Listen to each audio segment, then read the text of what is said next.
Hey looters, Flutes here. Today I want to talk about concentration rules in D&D 5th edition. Let's check it out.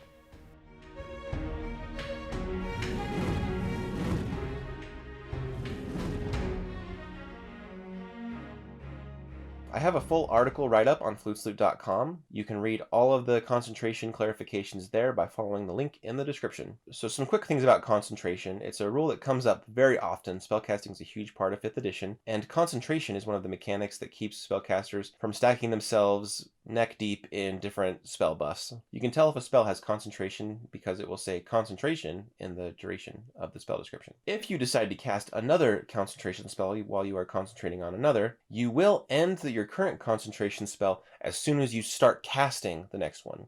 So there'll be a gap of a few seconds where you don't actually have a spell you're concentrating on. So when does this matter? Let's say you're invisible, you're concentrating on an invisibility spell on yourself so no one can see you, and you decide to cast Web. Your invisibility will end as soon as you start casting Web, which means people can see you very clearly, and you can be counterspelled.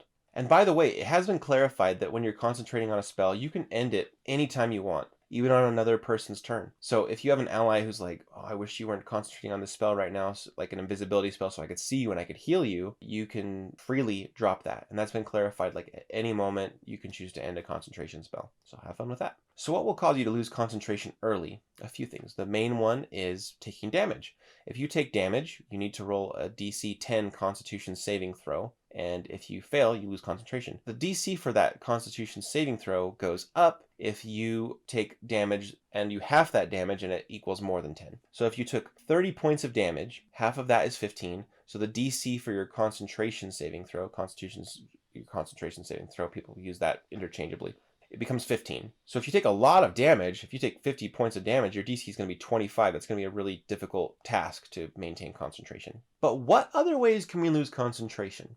There's a few things that specifically say they will do it, like the Sleet Storm spell. The other way is to die or to become incapacitated. The DM might just rule sometimes that some things would break concentration as well. I don't find that commonly happens, but keep that in mind. So what does it mean to be incapacitated? Incapacitated is a condition that means you can't do actions and everything. You can't move. You're basically taken out of the fight. And there are several other conditions in the game that also specify that they involve you being incapacitated. So suffering any of those conditions will end your concentration as well. So which ones are they? The charmed condition will not do this, though there are some spells like Hypnotic Pattern that will incapacitate you while you are charmed by the hypnotic effect.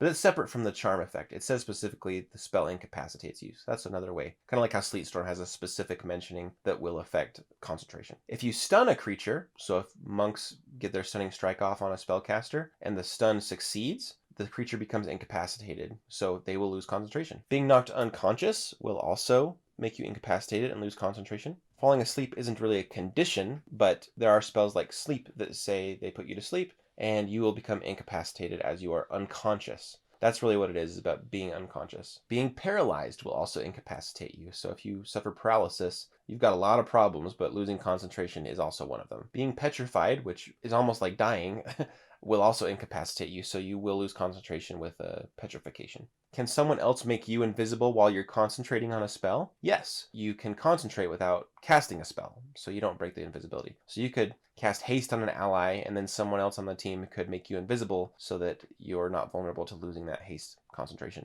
Here's a question for you DMs. Would you allow a character to concentrate on a spell while they are long or short resting? The resting rules do not specify whether or not concentrating on a spell would be too strenuous of an activity. There is a specification that you can do even things like combat for up to an hour of your long rest if it's interrupted. And so I think concentrating on a spell, as long as you're not doing it for more than an hour, you could make a case for concentrating during a rest. While you're sleeping during your long rest, though, not going to happen because you'll be unconscious. And I know there are races like elves that don't actually go unconscious or whatever, but let your DM figure that, or you DMs, you can decide that headache if you want. And by the way, concentration is technically what you are doing if you are casting a spell with a longer casting time than one round. So if you're casting, like, I think Magic Circle has a casting time of 1 minute, then you will need to be concentrating on casting that spell. If you are interrupted and you lose the concentration, you don't lose a spell slot because you didn't complete it, but you will have to start over if you want to continue. So while you're concentrating on a web spell and you try to start casting Magic Circle, it will actually end your web spell because you need to concentrate on your longer casting time for Magic Circle. And by the way, you do have to use your action every turn to continue that longer casting time. And so that's why longer casting times are really not a good sell in combat, because combat should either be over before you're done, or you're probably going to lose concentration trying to get off that spell. So that's my summary of some of the questions that commonly come up regarding concentration. What did I miss? Did any weird situations come to your mind where you're like, hey, Flutes, how would this go? Or how would you rule that?